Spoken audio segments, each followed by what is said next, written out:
50,000 বছর মেহেশরের একদিন। High high high, এইভাবে পার হবে হাজার হাজার বছর। কত বছর? সব বছর। দুনিয়ার 50,000 বছর, ওই দিনে হাজার হাজার বছর পার হবে। আল্লাহ বিচার শুরু করবেন না। মালিক ইয়াউমিদ্দিন, বিচার দিনের মালিক বিচার শুরু করবে না। মেহেশরবাসী অতিষ্ঠ হয়ে যাবে। লক্ষ লক্ষ বছর তৃষ্ণায় তাদের কলিজা পর্যন্ত শুকায় যাবে, জিহ্বা কারো বের হয়ে যাবে। সব হাশরবাসীরা একত্রিত হয়ে আদম শফিউল্লাহর কাছে দৌড়ায় যাবে। বাবা গো, আপনি তো আমাদের আবুল বাশার ছিলেন। আব্বা যান, আপনি আল্লাহর কাছে যান। আল্লাহ কাহ্হার হয়ে আছে, শক্ত হয়ে গেছে। আল্লাহ রাগান্বিত হয়ে গেছে। আল্লাহকে নরম করেন। আল্লাহ জালালি হয়ে গেছে, আল্লাহকে নরম করে দেন। সেই দিন আদম শফিউল্লাহ বলবেন, না, আমার দ্বারা সম্ভব না, অন্য কারো কাছে যাও। দৌড়াইয়া হযরত নূহ নবীর কাছে আসবে। নূহ আলাইহিস সালাম একই কথা বলবেন। দৌড়াইয়া ইব্রাহিম খলিলুল্লাহর কাছে আসবেন, তিনি একই কথা বলে দিবেন। দৌড়াইয়া মুসা কালিমুল্লাহর কাছে আসবে, তিনি একই কথা বলে দিবেন। দৌড়াইয়া দাউদের কাছে আসবে, দাউদ আলাইহিস সালাম একই কথা বলে দিবেন, যাও, আজকে আমার দ্বারা সম্ভব হবে না। দৌড়াইয়া হযরত ঈসা রুহুল্লাহর কাছে আসবে, আপনি তো রুহুল্লাহ, বাবা ছাড়া আল্লাহ আপনাকে বানাইছিল, আপনি একটু আল্লাহকে আজকে নরম বানাইয়া দেন, নরম করে দেন।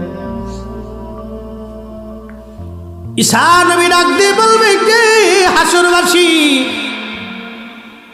আমার দ্বারা সম্ভব হবে না, যাও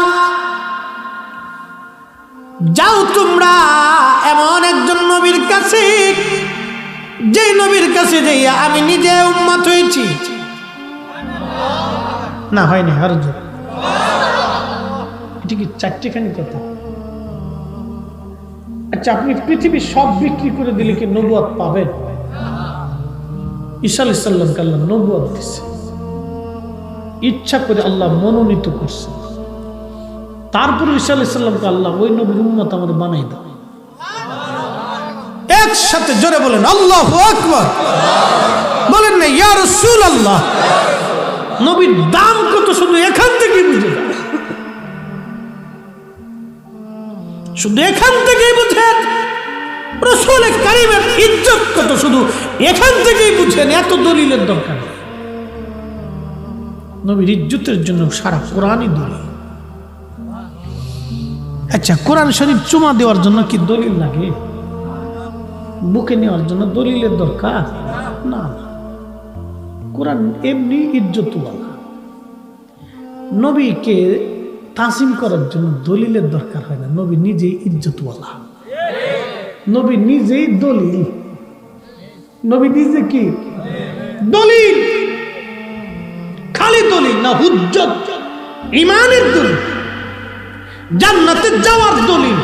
নবীজির সিগনেচার ছাড়া, ভিসা দেওয়া ছাড়া আল্লাহ কোন বান্দা, নবীর উম্মত বেহেশত পাবে না।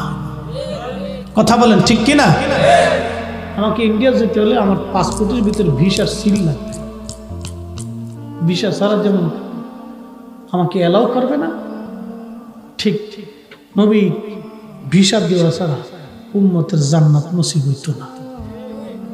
এখন কেউ যদি ফাইতে চায় তো চেষ্টা করে দেখো, কিয়ামত পর্যন্ত টাইম আছে, কাজ হবে না। শ্রেষ্ঠ নবী দিলাম রে, কাজী নজরুল, মোস নাই, দাড়ি নেই, কিচ্ছু নেই।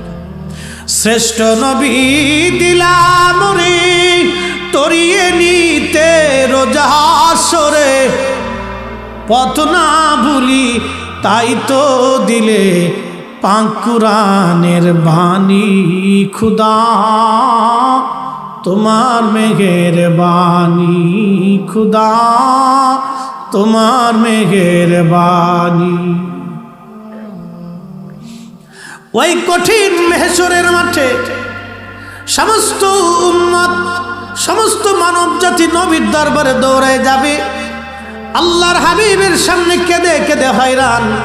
নবীজি ডেকে বলে, উম্মত রে, কাঁদবি না, কানবি না, দাঁড়াও, আমি নবী যাচ্ছি। সমস্ত উম্মত দৌড়াইয়া নবীর সামনে যখন কাঁদতে থাকবে, আল্লাহর হাবিব দৌড়ে আসে আল্লাহর সামনে যে সেজদায় পড়ে যাবে। আল্লাহ ডাক দিবে, হাবিব কি জন্য সেজদা দিলেন? নবীজি কেঁদে কেঁদে বলবে, ইয়া রব হাবলি উম্মতি, আল্লাহ আমার উম্মত বড় গুনাহগার, আমার উম্মত অসহায়, আমার উম্মত গুনাহগার, আমার উম্মত গুনাহগার, আমার উম্মত গুনাহগার। চিৎকার মেরে জোরে বলা যাবে কি ইয়া রাসূলুল্লাহ। বাজানো শুনলি ওই নবীর পক্ষে আমরা আসি না নাই?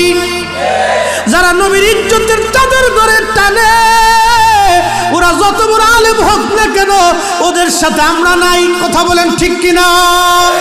আল্লাহ ডাক দিবে, হাবিব আপনি মাথা উঠান আর আপনি কাঁদবেন না। আমি ওয়াদা করেছিলাম, আসা আইয়াব আসাকা রাব্বুকা মাকামাম মাহমুদা।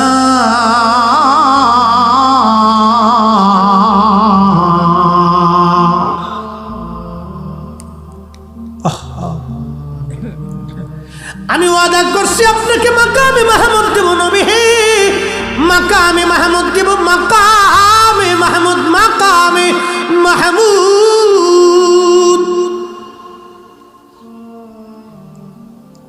আমরা যে তার আদরের উম্মত, কয়দিন কেন্দেছি। রসুল আমার আল্লাহর হাবিব, আখেরি নবী, আমরা যে তার আদরের উম্মত, উম্মতের করলাম কি?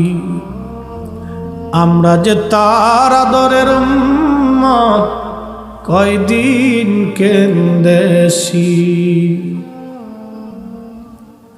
এ যুবক, এখনো কি সময় হয় নাই তোমার নামাজে আসা? যে নবী মেহেশ্বরের কঠিন ওই দিনে সব সৃষ্টিগুলি যখন মাথা নত করে কাঁদতে থাকবে, নবী কাঁদবেন, তুমি সে নবীর উম্মত। এখনো কি সময় হয় নাই? এখনো কি সময় হয় নাই নবীর উম্মতের দলে আসা? এখনো কি সময় হয় নাই হালালের মধ্যে আসা? এখনো কি সময় হয় নাই জিকিরের মধ্যে আসা? এখনো কি সময় হয় নাই দুয়ার কাতারে আসা? এখনো কি সময় হয় নাই জান্নাতের বাগানে বসা? এখনো কি সময় হয় নাই হালাল জীবন গঠন করার?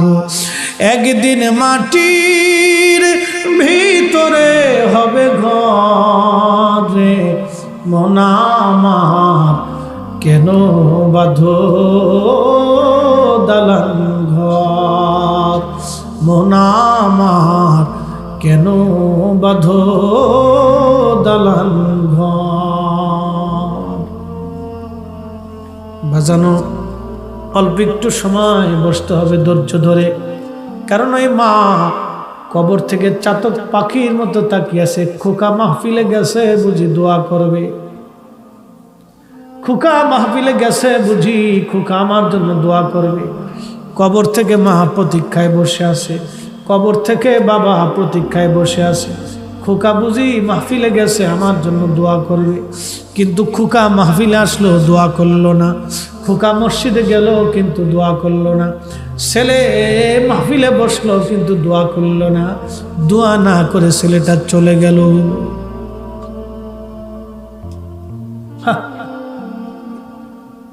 বসে থাকে 10টা মিনিট বসে, ব্যস্ত হেন না, 10টা মিনিট বসে, 10টা মিনিট বসে, ব্যস্ত হবেন না। বহু মানুষ ব্যস্ততা দেখে কবরে চলে গেছে, তাদের আর কোনো ব্যস্ততা নাই। কি কথা বলেন ঠিক কিনা? এই যে যমুনা গ্রুপ আছেন আপনাদের এখানে, মালিক মারা গেছে, যমুনা গ্রুপের মালিক, বসুন্ধরার মালিক, স্কয়ারের মালিক, বড় বড় গ্রুপ ইন্ডাস্ট্রির মালিকরা মারা যায়। বাবা, তাদের অনেক ব্যস্ততা ছিল, ব্যবসার ব্যস্ততা, বিদেশের ব্যস্ততা, দেশের ব্যস্ততা, সন্তানের ব্যস্ততা, মিটিংয়ের ব্যস্ততা। আজকে তারা কবরে চলে গেছে, কোনো ব্যস্ততা আছে? আল্লাহর কাছে দাঁড়াই গেছে, আল্লাহর সামনে দাঁড়িয়ে গেছে, কোনো ব্যস্ততা আজকে নেই। আপনাদের কেন যেন খালি ব্যস্ততা আসে। শুধু পাড়াপাড়ি করে চলে যাওয়ার জন্য। কখন যাইবেন না খালি চিন্তা। মসজিদে মুসল্লি ঢুকে জুমার দিন সালাম ফিরিতে হুজুরের দেরি হয়, কিন্তু মসজিদ ফাঁকা হইতে দেরি হয় না। কি কথা বল না কেন? মুসল্লি মসজিদ থেকে খালি পার হয়ে দৌড়, কত তাড়াতাড়ি মসজিদ থেকে বের হয়ে যাবে বা শুধু চলে যাওয়ার চিন্তা করে। বহু মানুষের আজকে ব্যস্ততা শেষ হয়ে গেছে, আর ব্যস্ততা নাই। এই আটঘরিয়া পুইলের বহু মানুষ কবরে চলে গেছে, কোনো ব্যস্ততা নাই। গোরস্থানের পাশে যা জিজ্ঞেস করুন, হে আল্লাহর বান্দা, তুমি 12 বছর ধরে এই মাটির নিচে ঘুমাইছো, তোমার কি ব্যস্ততা আছে? বলবো আর কোনো ব্যস্ততা নাই, সব শেষ। তোর পিছে পিছে ঘুরছে সমর, কোন দিন জানি তোর হয় সমন জারি। দেখ না মন ঝাঁক মারি এই দুনিয়াদারি।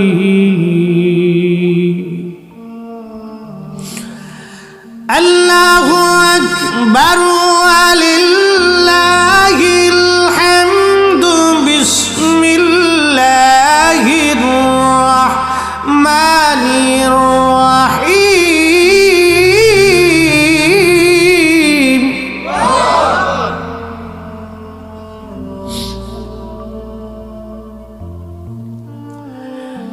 قل إن الموت الذي تفرون منه فإنه ملاقيكم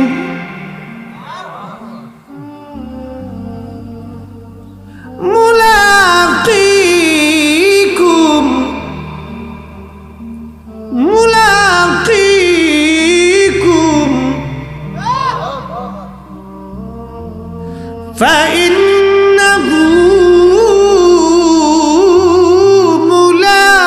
ملاقيكم। হুজুর আপনি বলেন, পৃথিবীর সৃষ্টির যেখানে তুমি থাকো না কেন, আল্লাহ বলেন হাবিব আপনি বলে দেন, মরণ তার সাথে মোলাকাত করবে, মোলাকাত করবে মরণ। বাবাটা কবরে চলে গেছে, কিছুই চাই না বন্ধু, একটু দোয়া ছাড়া। কি কথা বলে ঠিক কিনা? কেন জানি ব্যস্ততা বেড়ে গেল। ভাই একটু বসেন না, দোয়াটা করেই যান 10টা মিনিট। কবর থেকে বাবা প্রতীক্ষা, কত রজনী মা আপনার জন্য ঘুম হারাম করে দিয়েছে। মায়ের পেটের মধ্যে ছিলেন, ব্যথা যন্ত্রণায় মার ঘুম হয় নাই। দুনিয়ার মানুষ ঘুমাইতো, মা বিছনার পাশে বসে বসে প্রতীক্ষা করত কখন রাত শেষ হবে। কত রজনী মা আপনার প্রতীক্ষায় ঘুমিয়েছে, ঘুমাই নাই, নির্ঘুম কাটিয়ে দিয়েছে। আজকে মা কবর দেশে আপনার প্রতীক্ষায় আছে, একটু দোয়ার আশা। কি হলো তোমার? দোয়া করতে মন চায় না। কি হলো তোমার? কি হলো তোমার? মায়ের কথা ভুলে গেছো? কি হলো তোমার? এই বাবার কথা ভুলে গেছো? সকাল থেকে বাবা কাজ শুরু করছে, সন্ধ্যা পর্যন্ত বাবা সন্তানের আশায় কাজ করছে। সারাদিন পরিশ্রম করে ঘরে ফিরে এসে তোমার চেহারাখানা দেখে বাবার দুঃখগুলি সব ভুলে গেছে। আজকে বাবা কবর দেশে ঘুমায়। কি হলো রে বন্ধু? বাবার কথা ভুলে গেছো? কি হলো তোমার? ভুলে গেছো। অতএব ভুলে যাওয়া যাবে না, দোয়া করতে হবে। নবীজি বলে না, ওয়ালাদিন সালিহিন ইয়াদউ লাহু, নেক সন্তান যখন দোয়া করে, এই দোয়াগুলি, সন্তানের দোয়াগুলি রব্বে কারীমের আসমানে কবুল হয়ে যায়। একটা সেকেন্ড দেরি হয় না। একবার জোরে বলা যাবে সুবহানাল্লাহ।